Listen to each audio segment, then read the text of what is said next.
Good morning and welcome to Ginger's Kitchen. I have to apologize for the bright sun, but it's early morning and the sun's coming in from the east, so it's a little bit bright. It'll get better as the video goes on. So today I'm going to make Coronation Quiche. And I'm making mini quiches because I'm not having company and I didn't want to have a huge quiche. I really like the way the little ones look, and they're a nice single serve.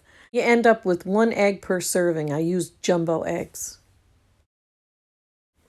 Now in this recipe, it calls for broad beans, and the closest I could find is the northern beans at my Aldi. So I bought a can of those and I rinsed them and I drained them and I put some in the bottom of the little ramekins. Now the original recipe calls for double cream, which isn't easy to find here in the US. So what I did is I used whole milk and I put a couple of dollops of whipped cream cheese in the bottom of the ramekins for the richness. So in addition to the eggs, it calls for tarragon. So I have whole milk, eggs, pepper, and instead of tarragon, I don't use much tarragon. So I use my egg seasoning, which is dried dill, garlic powder, onion powder, and dried chive. Now this recipe also calls for spinach. So I cooked some frozen spinach, and my local grocery store, their brand of frozen spinach is excellent. It's very, very tender. It's always melt in your mouth. So that's what I used, and I put a little bit in the bottom. The recipe calls for cheddar cheese. There's the slices of cheddar. And now I'm going to add the egg, and I'm going to do 2 of them in the microwave and 2 of them in the oven.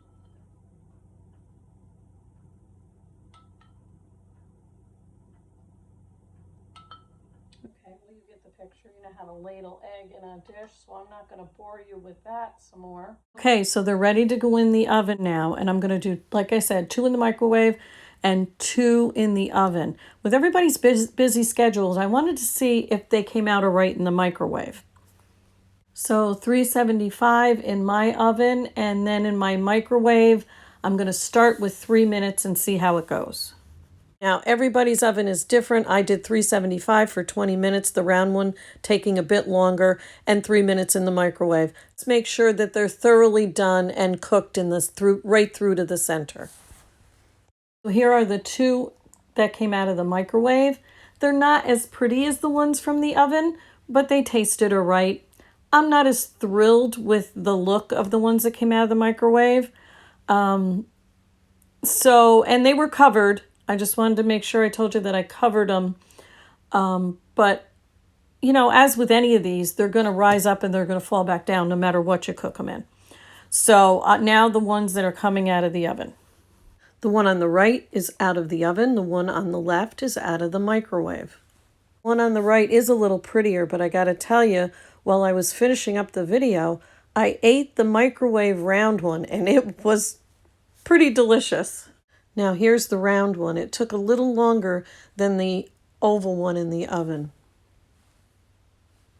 I got to tell you, I tasted both, but not a lot of difference in taste.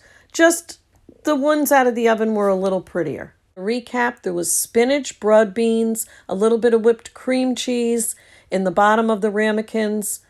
And in the eggs, there was whole milk, there was pepper, there was dried dill, dried chive, garlic powder, and onion powder. So you ended up with 1 egg per serving. As always, I thank you for visiting Ginger's Kitchen. I hope you like and subscribe. And until next time.